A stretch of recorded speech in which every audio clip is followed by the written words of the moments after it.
අයිබෝන් T20 cricket දෙවන වැඩසටහන සමගයි අපි ඔබ හා එකතු වෙන්නේ. අපිට මතක ඇති පළවෙනි වැඩසටහනේදී අපි T20 ක්‍රිකට් ඉතිහාසය පිළිබඳව සැකවින් කතා කළා. ඒ සඳහා මාත් එක්ක මගේ සහෝදර මංජුල නන්දිපුර, ක්ලිෆර්ඩ් සුරේන්ද්‍රන්, ඒ වගේම දර්ශන එකතු වුණා. අදත් සුපුරුදු විදිහට ඒ දෙදෙනාත් එක්ක අපි තවත් ඉසව්වක් පිළිබඳව T20 පිළිබඳව කතා කරන්නයි අපි සූදානම් වන්නේ. මුලින්ම අයිබෝන් කියලා පිළිගන්නවා මංජුල. අයිබෝන් මංජුල. අයිබෝන් හිෂාන්. ඒකම ක්ලිෆර්ඩ් සුරේන්ද්‍ර. අයිබෝන් හිෂාන්. hi මංජුල. hi දර්ශන. wonderful evening. දර්ශනත් අප සමග එකතු වෙනවා. අද අපේ මාතෘකාව කොයි දිසාවටද යන්නේ කියලා අපි කතා කරොත් අපි බැලුවා කවුද හොඳටම T20 කළේ. මංජුල මං හිතන්නේ ප්‍රවේශය හොඳයි නේද? ඇත්තටම කවුද හොඳටම T20 කළේ? මේක මේ මාධ්‍යම තියෙනවනේ අපිට අපි T20 ලෝක කුසලාන දෙකක අවසන් මහා තරගයට ගිහිල්ලා ලෝක කුසලාන දෙකක් අපි උතුරා දැමුවනේ. කොටිම ගොත් සයිඩ් අෆ්‍රෙඩි ලෝඩ් ස්ටඩා පිටියේදී අපෙන් ලෝක කුසලානයක් උතුරා ගත්තා. ඊට පස්සේ මහේල් ජයවර්ධන වර්ධියට ගහපු රිවර්ස් පහරක් නිසා පොදෙව්වන් ඩරන් සාමි අරගෙන ගියා අපේ අතේ තිබ්බ ලෝක කුසලානේ. හැබැයි ඔය අතරේදී චන්දිමාල් නායකත්වයේ අරගෙන ගිහිල්ලා අතරමැදදී තරඟ අඩු පන්දුවාර සංඛ්‍යාව වැයවීම හේතු කරගෙන චන්දිමාල්ට කණ්ඩායමෙන් ඉවත් වෙන්නට වෙලා වැඩ බලන නායකයා හැටියට මාලිංග ලෝක කුසලානයක් අරගෙන ලංකාවට ආවා. ඒක තමයි සැකෙවින් කිව්වොත් ලෝක කුසලාන ඉතිහාසයේ 20 පිටියේ අපේ විශිෂ්ටතම දක්ෂතාවය.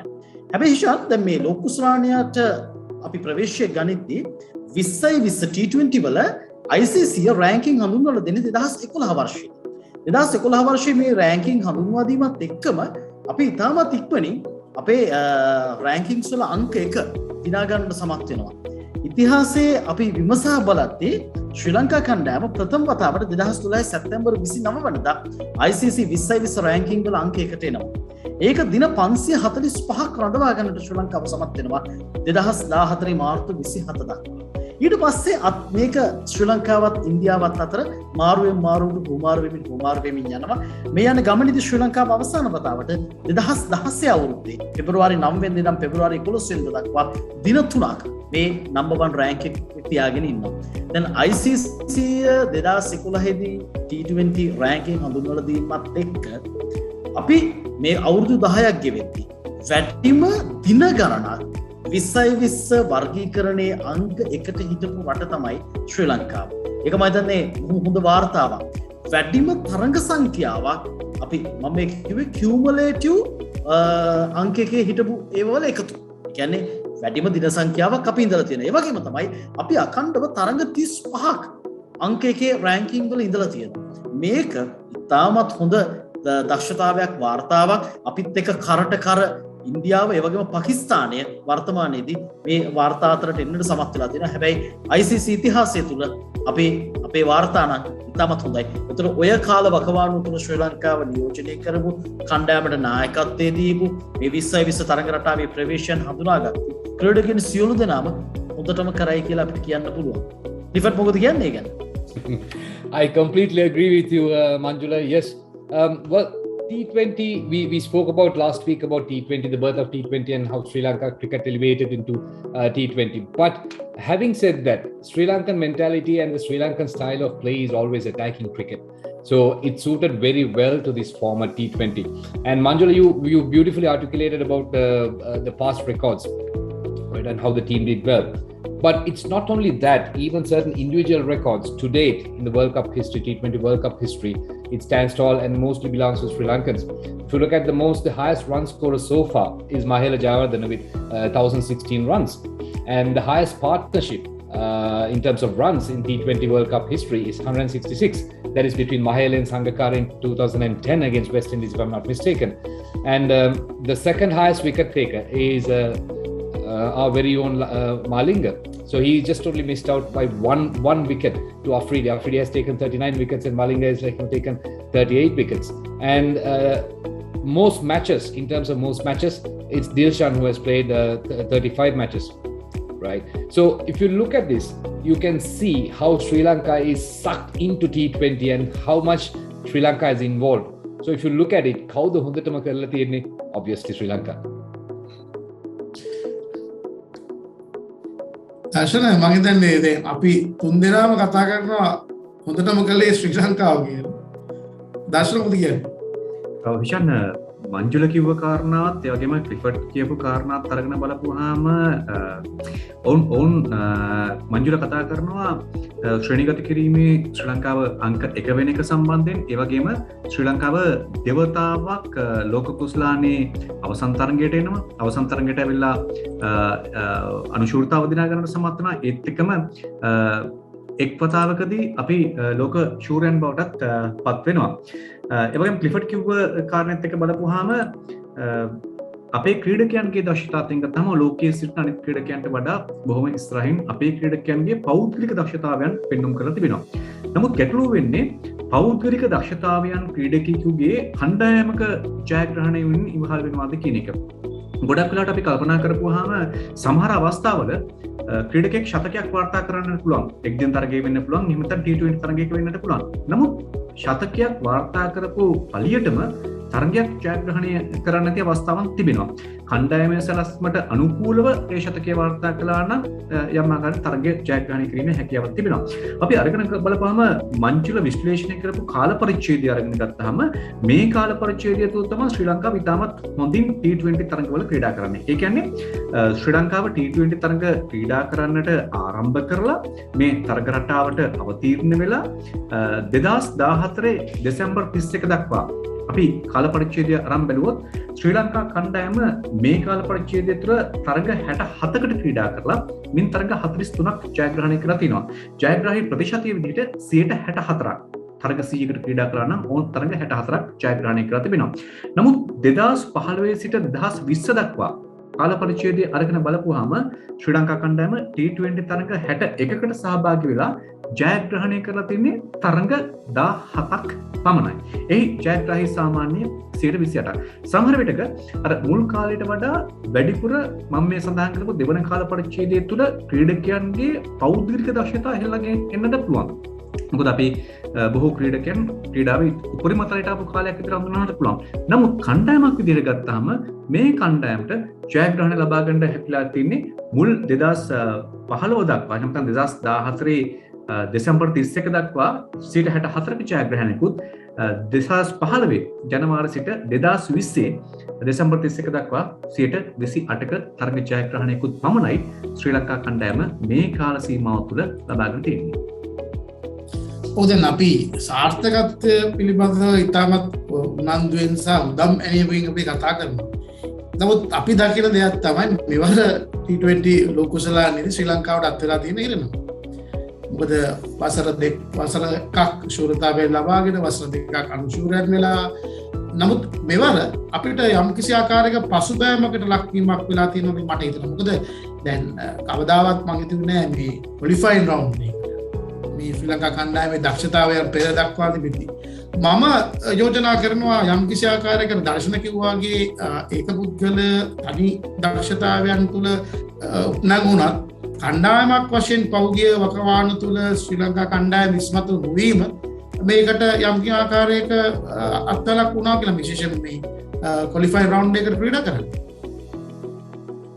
මංජුල හිෂාන් හැබැයි දැන් මේ හිෂාන් කියපු දේ මට දර්ශන කියපු දේටත් මට එක්තරා විදියකින් එකග වෙන්න බැරි කාරණාවක් තියෙනවා. මේක මේ හේතුව දැන් අපි 20 තරඟ රටාවේ අංක 1 හිටිය කාලයක් අපි ලෝක ශූරයන් වුණා, දෙවතාවක් අනුශූරයන් වුණා. හැබැයි මම විශ්වාස කරන්නේ අපි කණ්ඩායම් හැඟීමෙන් කණ්ඩායමක් ලෙස ක්‍රීඩා කරලා මේ ජයග්‍රහණය වාර්තා කරා හුදෙක් එක ක්‍රීඩකයෙකුගේ දක්ෂතාව මතම අපි යකුන්නේ නැහැ. උදාහරණ TM ඩිලිෂාන් 20 තරඟ රටාව ඉතා හොඳින් ක්‍රීඩා කරපු ක්‍රීඩකයෙක්.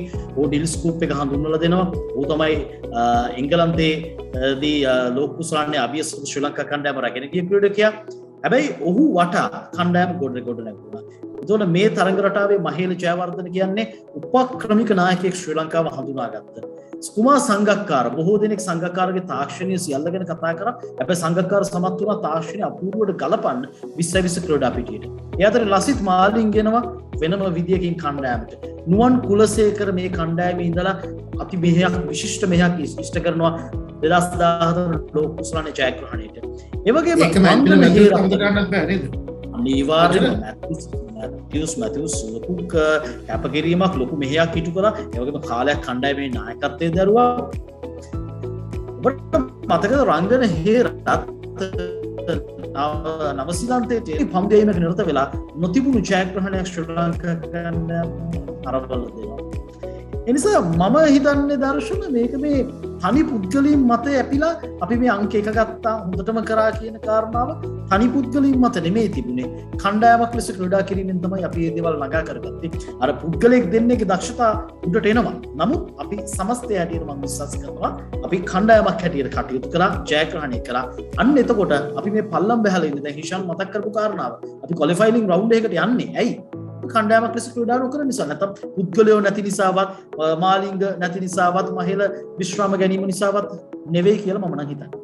රිෆර් මොකද කියන්නේ? Yeah, I agree on that. But also, what I want to touch base on what Hishan said, where our standards have gone down and we are playing qualifying rounds right now. Well, my gut feeling, or rather my thinking, or my understanding, since 2015 or rather 2014, beyond 2014 after the T20 World Cup, we were at one point over depending on experience than talent, right? So we were not focusing more on bringing in new talent because we had a set team and we were dwelling on that. And those are the players, Manjula, you just named, right? Players like Lasith Malinga, Angelo Matthews, Rangana Herath. Now, these set of players who've been delivering in and out. So, likewise, when you look at 2010, 2014, 16, up to that era, we had this set of players who've been playing continuously. And beyond that, right now, if you look at it, we have a relatively, I'm not saying completely an inexperienced team. Yes, they've been playing for 5-6 years, but not the same experience level that we had in the past. We don't have it right now. And also you do see a lot of new faces coming in and there is a lot of team shuffling, which we didn't see in the past. But I don't know whether it has contributed very badly right now. But also I see overly depending on the experience than the talent could have been one of the reasons for us to go through a bad patch at the moment. Darshana, what is your opinion on that? Cricket අපි කල්පනා කරලා බැලුවොත් එහෙම අපිට හැමතිස්සෙම මේ ඔබ කිව්ව කාරණාත් එක්ක කතා කරපුවාම මේ දක්ෂතාවය අත්දැකීම කියන කාරණා දෙක වගේම වාසනාව කියන කාරණාවත් ගොඩක් වෙලාවට තරග ජයග්‍රහණය සඳහා ඉවහල් වෙන සමහරට අපි හිතන් නැති සාධකයක් බවට පත් වෙන්න පුළුවන්. කොහොම වුණත් අපි ඔය 2014 දෙසැම්බර් දක්වා කාල පරිච්ඡේදය අරගෙන බලපුවාම අපි හිතුවත් මේ කණ්ඩායම තුල එම තරග ආරම්භයේ සිට T20 තරග 2014 අවසානයේ දක්වා ක්‍රීඩකයන් කී දෙනෙක් ශ්‍රී ලංකාව නියෝජනය කරලා තියෙනවද? නායකයන් කී දෙනෙක් මේ කාලවකවානුව තුල කණ්ඩායමට නායකත්වය ලබා දීලා තිබෙනවද? ඒ තුල අපිට ඉතාමත් පැහැදිලි ස්ථාවරත්වයක් දක්නට ලැබෙනවා. මේ මං කියන මේ කාල පරිච්ඡේදය තුල. නමුත් ඊට පස්සේ 2015න් පස්සේ කාල පරිච්ඡේදය තුල ක්‍රීඩකයන් කී දෙනෙක් ශ්‍රී ලංකා කණ්ඩායම නියෝජනය කළාද? තරුණ ක්‍රීඩකයෙකුට අවස්ථාව ලබා දීම කියන්නේ ඉතාමත් වැදගත් කාරණාවක් ක්‍රීඩාවේ අනාගතය වෙනුවෙන්. නමුත් ඒ අත්දැකීම සඳහා හෝ අවස්ථාව ලබා දීම තුල සාර්ථකත්වයට පත් වුණ අය කී දෙනෙක් හිටියද? ක්‍රීඩකයෙක් සාර්ථකත්වයට පත් වුණ නැතුවම ඔහුට ඊට පස්සේ මොකද්ද සිද්ධ වෙච්ච දේ? සරලම උදාහරණය 2021 වසරේ ශ්‍රී ලංකා කණ්ඩායමට T20 තරඟ රටාව තුල නායකයෝ කී දෙනෙක් හිටියද? ඇන්ජලෝ මැතිව්ස් නායකත්වය ලබා දෙනවා T20 තරඟවලදී. ඊට පස්සේ කුසල් ජනිත් පෙරේරා නායකත්වය ලබා දෙනවා. දසුන් ශානක නායකත්වය ලබා දෙනවා. වසරක් තුල T20 තරඟ සඳහා නායකයන් දෙදෙනෙක් සිටිනවා. අපි සංසන්දනාත්මක ගත්තොත් බංග්ලාදේශය, ඉන්දියාව, ඕස්ට්‍රේලියාව වගේ රටවල්. මම බංග්ලාදේශ සහ ඉන්දියාව උදාහරණයක් ගන්නේ. බංග්ලාදේශය ඉතාමත් සීක්‍රෙන් නැගින කණ්ඩායමක්, ඉන්දියාව අසල්වාසී ආසන් කණ්ඩායම සහ ඕස්ට්‍රේලියාව අපි හැම තරග රටාවක් තුළම යම් සාර්ථකත්වයක් දක්වපු කණ්ඩායමක් නිසා මේ කණ්ඩායම් වල නායකයන් කී දෙනෙක් මේ වසර තුල පත්ලා ඉන්නවද සහ පහුගිය වසර පහක් ගත්තාම කණ්ඩායම් තුල ක්‍රීඩකයන් කී දෙනෙකුට අවස්ථාවක් ලැබිලා තිබෙනවද? අනිත් පැත්තෙන් ගත්තාම ටෙස්ට් තරගයට ක්‍රීඩා කරන ක්‍රීඩකයන්ගෙන් කී දෙනෙක් T20 සඳහා ඔවුන්ගේ සංචිතවල ඉන්නවද? එක්දින තරග සඳහා ක්‍රීඩා කරන ක්‍රීඩකයන්ගෙන් කී දෙනෙක් T20 තරග සංචිතය සඳහා ඉන්නවද? අපි ශ්‍රී ලංකාව පැත්තෙන් ගත්තාම ශ්‍රී ලංකාවේ ටෙස්ට් තරග ක්‍රීඩා කරන ක්‍රීඩකයන් කී දෙනෙක් T20 තරඟ සඳහා ක්‍රීඩා කරනවද? ටෙස්ට් තරඟයක් ක්‍රීඩා කරන ක්‍රීඩකයෙකුගේ රිද්මය T20 සඳහා වැදගත්ද? T20 තරඟයකදී ලකුණු 30ක් 40ක් 50ක් ලබා ගන්න පුළුවන් ක්‍රීඩකයෙකුට. හැබැයි තරඟ රටාව තුළ ලෝකයේ අනිත් රටවල හැමතිස්සෙම උත්සාහ කරන ක්‍රිකට්කරුවෙක් පන්දු 20ක් හෝ 30ක් ඇතුළත ලකුණු 40ක් 50ක් වේගයෙන් ලබා ගන්නට. මොකද පන්දු වර්ග 20යි තියෙන්නේ. ක්‍රීඩකයන් 10 දෙනෙක් කණ්ඩායම තුළ ඉන්නවා. එහෙම බලපුවාම අපි අනිකුත් රටවල් එක්ක සංසන්දනාත්මකව බලපුවාම අපේ සැලසුම් ක්‍රමය මත උපක්‍රමික සැලසුම් ක්‍රමය අපේ ස්ට්‍රැටජිස් වල යම් ආකාරයක වෙනසක් තියෙනවා මම අර කලින් සඳහන් කරපු රටවල් එක්ක. දර්ශනගේ කතාවට උණුපූර්ණයක් එක්කන දැන අර කිව්වාගේ අත්දැකීමත් ඒ වගේම ස්ට්‍රැටජි නැත්නම් උපාය මාර්ග පිළිබඳව අවබෝධයක් තිබුණා.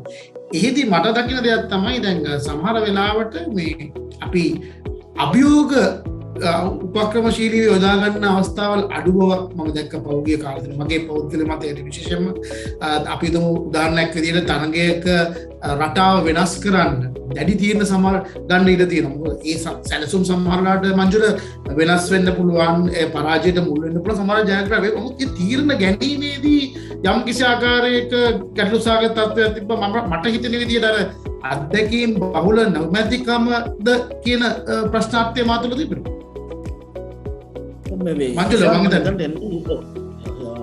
ඉෂාන් මං එතනට එන්නම්. මම මේ දර්ශන කියපු දෙයට පොඩ්ඩක් කතා කරන්න කැමතියි. හැබැයි දැන් අපි මතක තියාගන්න ඕන T20 world number 1 ranking හිටියේ ඔය මහා ලොකු power hitters ලා තියාගෙන නෙවෙයි. අපි T20 world cup එක දිනන්නේ ඉන්දියාවට එරෙහිව ලහිරු තිරිමාන්නයි කුමාර් සංගක්කාරයි තමයි ඉනිම ඇදගෙන යන්නේ. එතකොට ඔය කියන power hit කියන සංකල්පයෙන් අපි එහාට ගිහිල්ලා අපි අපේ ආර්ට් එකක් මේ T20 වල හදාගත්තා. ඒක ඔය කියන power hitting කියන සංකල්පයෙන් එළියට ගිහිල්ලා උපක්‍රමශීලී තරඟ රටාවක්. මම හිතන්නේ අපි දැන් ලෝකේ අනිත් රටවල් ඒ දේ කරයි. බටහිර ඉන්දියාව කොදෙව්වන් එන්නේ වෙනම T20 තරඟ රටාවක්. ඔස්ට්‍රේලියාව අද වෙනම T20 තරඟ රටාවක් තියෙනවා. හැබැයි අපි අපේ ස්ට්‍රෙන්ත් එක අපි අපේ අභියෝග සියල්ල බලාගෙන අපි තිබෙනවා කිසියම් සැලසුමක්. මම හිතන්නේ අපි අපේ අනන්‍යතාවය විඳගත යුතු නැහැ. අපි එහෙම කළ යුතුත් නැහැ. අපි සාර්ථක වෙලා තියෙනවා ඉතිහාසයේ. අපිට අවශ්‍ය වෙන්නේ මේක නිවැරදි රිද්මේ ගලපා ගැනීම. දැන් අපිට තිබ්බ ප්‍රශ්නේ තමයි මතක තියාගන්න ඕන අපි කාරණාව. දසුම් ශානක පාකිස්තානයට එරෙහිව තරුණ කණ්ඩායමක් අරගෙන ගිහිල්ලා ඒ වෙද්දි 20 අංකයක හිටපු පාකිස්තානයට එරෙහිව පූර්ණ තරඟාවලි ජයග්‍රහණයක් කළා. එතනින් පස්සේ අඩු ගානේ මේ පිරිස එකට අරගෙන ගියාද? නෑ. අපි අපේ සංස්කෘතියක් අපේ තරඟ රටාවක් එක්ක හැඩ ගැහෙමින් තියෙද්දි ආපහු අපි වෙනම පැත්තකට ගියා. මට හිතෙන්නේ අන්න එතනයි අපි වරද්දගත්ත තැන. මම මේ දර්ශන කියපු දෙයට මේ පොඩි දෙයක් එකතු කරේ. මම හිෂානුත් ඔය කාරණාවම තමයි මතු කරන්න උත්සාහ කරේ. අපි කොතනද හිර වෙලා තියෙන්නේ? අපේ තිබ්බ සම්ප්‍රදායන් අපේ ක්‍රිකට් වල තිබ්බ රටාවන් තියෙනවා. ඒවා අපි දැන් නුවන් කුලසේකර ලෝකයේ අංකයකේ වේග පන්තිය වන්නා වෙනවා රෑන්කින් වල. කාටවත් කවුරු නුවන් කුලසේකරගේ ස්පීඩ් එක බැලුවොත් එහෙම දේවල් කරොත් ඔහු එතනට එයි කියලා කාටවත් නිකන් පැත්තකින් තියන්න පුළුවන් කියලා හිතයි. හැබැයි නුවන් කුලසේකර ඒ දේ කරලා පෙන්නුවා. ඒ ඇවිල්ලා අර අපේ ස්ට්‍රැටජිස් පාවිච්චි කරලා අපේ ක්‍රීඩකින් කී දෙනෙක් IPL නියෝජනය කරාද ඔය කියන කාලවකවානුවේ. හැබැයි මේ මෑත කාලවකවානුවේ අපේ ක්‍රීඩකින් කී දෙනාද IPL නියෝජනය කරේ. එතනින් එනවා අපේ ක්‍රීඩකින්ට ජාත්‍යන්තර තිබ්බ ඉල්ලුම නැති වුණා, අඩු වුණා. ඒ සියල්ල මම හිතන්නේ අපේ සැලසුමක් ඇතුළු නොගීමේ හේතුව කියලා මම නම් විශ්වාස කරනවා. Yeah, so Manjula, the point that you said in terms of where we didn't have power hitters, maybe like game changers, specialists like in certain other teams. Yes, we played as a unit, and I remember the year that we won the match, they won the championship, in fact the World Cup. Sangakkara was pretty much underperforming throughout the group stages, but he came and he delivered in the finals, right? So it doesn't mean the team is depending on one or two players. They played as one unit, and they had confidence over each other, and they supported each other. And also to touch base on the point, what Hishan said about decision making, yes, it comes with experience. If I'm not mistaken, one of the interviews, Kumar Sangakkara said T20 is not a game where you go and bang all 120 balls and come out, right? So you have to manage the game, right? So there are power plays, there could be early wickets going, there could be a different bowler, so you have to adapt. You have to have that experience to understand and read the game and play for all 20 overs. It's not just 20 overs you go and hit. So those kind of experience when it comes to making decisions in terms of bowling change, or maybe like, you know, sending a batsman up in the order. So this comes with experience, and we do have a talent pool, but again, like Manjula said, they didn't have a good run. Right? You regularly see new faces coming in. You regularly see like teams been shuffling in. So which doesn't give a player the enough confidence what they want to go out and bat, or maybe go out and play. So you don't have the way I see it, now I see to a certain extent, yes, these set of players are continuously playing together, where you can have confidence over each other, you can develop some good understanding. But that era, soon after these senior players, or even after 2015, I would say, we didn't have that stability. We didn't have a set of clear players who are constantly like, you know, being given the opportunity to come and practice or play.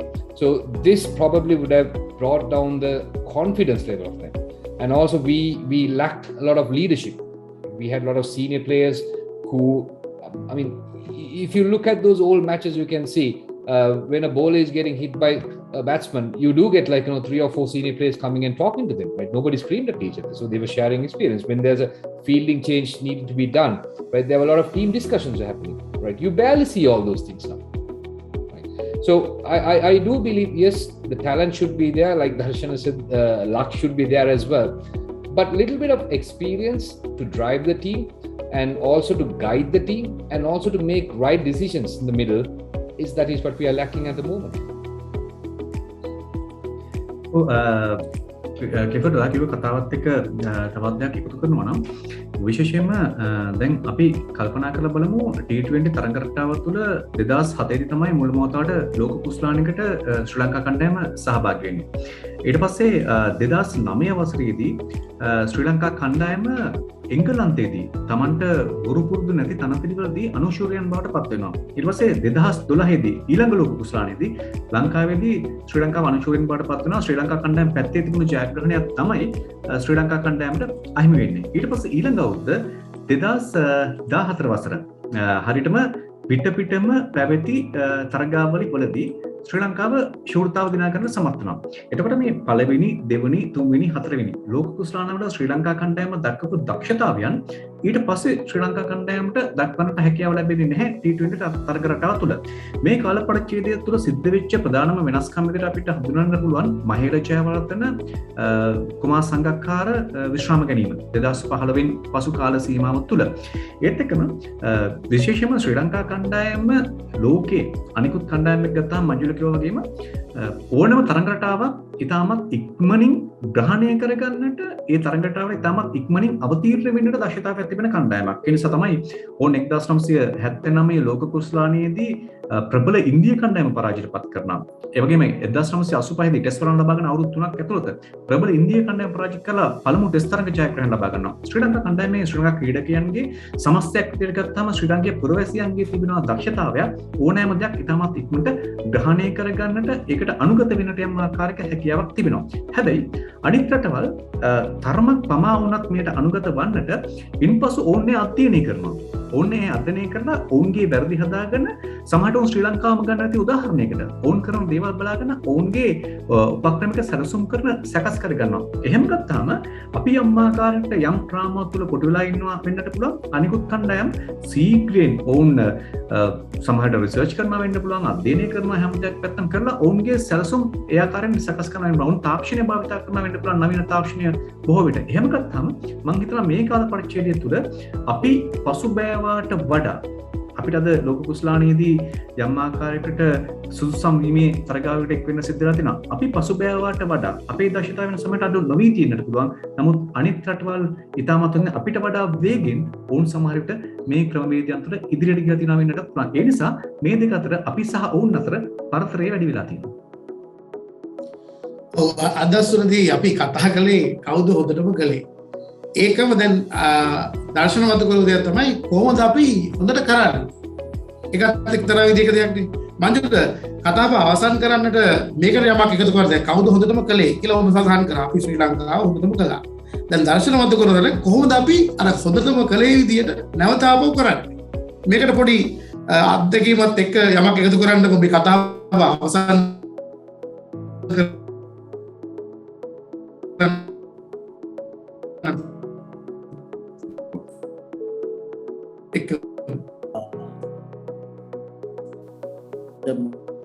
මට එතනදී ගලපා ගන්න ක්‍රමශීලීම නායකයා තමයි මහේල ජයවර්ධන.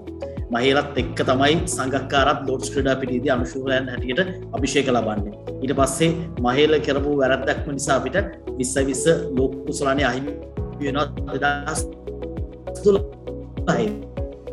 2014 දී මාලිංග වැඩ බලන නායකයා හැටියට ලෝක කුසලානේ ගද්දි තිරේ පිටිපස්සේ හිටිය මහේල ජයවර්ධන කියන්නේ රහසක් නෙවෙයි. ඒතකොට මේ ඇත්තටම අර ක්ලිෆර්ඩ් කියපු කාරණාව එකකට එකක් බද්ධ වෙලා තියෙනවා මේ පිටිය තුලදී ෂණික තීරණ ගැනීම 2020 තරඟ රටාවේ. එහෙමනම් දැන් දර්ශන මතු කරනවා අපි පවල වෙන රටවල් උඩට ඇවිල්ලා තියෙනවා. තාක්ෂණයත් එක්ක විවිධ උපක්‍රම පාවිච්චි කරලා මොනවා හරි කාරණාවක්. එහෙමනම් අපි මේ දේවල් ග්‍රහණය කරගන්නට මම විශ්වාස කරනවා දැන් මහේල ජයවර්ධන මෙවර ලෝක කුසලානේදී ශ්‍රී ලංකා කණ්ඩායම හා එකතු වෙනවා උපදේශකයෙකු හැටියට. උපදේශකයෙකු. ඒකට අර මහේලගේ තියෙන අත්දැකීම් සම්භාරය IPL පිටියේ පදන් වීම මුම්බයි ඉන්දියන්ස් කණ්ඩායම ජයග්‍රහණය කරා ගෙන යාමේ රහසන් සියල්ල ඔහු තමන්ගේ රටට නොපිරිහෙලා තේ ඒ දේ ග්‍රහණය කරගන්නට දසුන් ශානකට ඉඩකඩ ලැබෙයි. මම හිතන්නේ ඒ සුසංයෝගය හරියට වැඩ කරොත් ඒ වගේම අපිට අමතක කරන්න බෑ චන්දිමල් වැනි අත්දැකීම් බහුල ක්‍රීඩකෙක් කණ්ඩායමේ සිටීම. දැන් ක්ලිෆර්ඩ් උත් ඉස්සලා මතක් කරපු කාරණාවක්. ඇයි මේ සීනියර්ස් ප්ලේයර්ස්ලා කතා කරන්නේ නැත්තේ? උන් මොකක් හරි ප්‍රශ්නයක් ඇද්දි ටක් ගාලා ළඟට ඇවිල්ලා කතා කරලා උත්තර හොයන්න ඕනේ. ඉතින් මම හිතනවා මේ ආපහු පටන් ගන්න නම් මෙන්න මේ සුසංයෝගය එකට ඇවිල්ලා මේවා එකට වැඩ කරන්න ඕනේ හිෂාන්. නැත්තම් අපිට උදකලා වෙන්නට වෙයි අනිත් රටවල් උඩට යයි. එහෙනම් අපි බොහොමත්ම ස්තුතිවන්ත වෙනවා. මොකද අපි හොඳටම කළේ කොහොමද හොඳට කරන්නේ කොහොමද කර යුත්තේ කි පිළිබඳව අපි කෙටියෙන් යමක් අහන්න වගේ මේ දතුන් ශානක ඔව් පුළුවන්. ඔව් දැන් අපි අවසානයේට එමු. දැන් හොඳටම කවුද කළේ කියලා නේ අපි කතා කරේ. අපි කිව්වා ලංකාව මොකටම කරයි කියලා. දැන් මේ 2020 තරඟ රටාව එන්න කලින් ලෝකේ ක්‍රිකට් තිබ්බනේ එක් දින තිබ්බා ටෙස්ට් තිබ්බා. 2020 අහිමි වෙච්ච හොඳම ක්‍රීඩකයා කවුද මේ ජාත්‍යන්තර ක්‍රිකට් පිටිය තුල?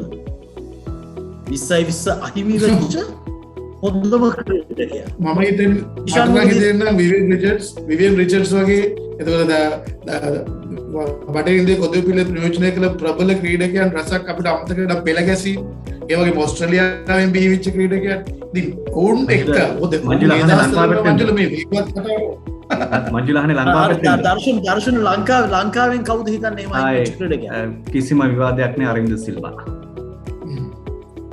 ක්ලිෆර්ඩ් රවින්ද්‍ර ඩි සිල්වා. මම මේ කතා කරේ අපි එකක වෙන එකම තැන මම හිතන්නේ එතන වෙන්න පුළුවන්.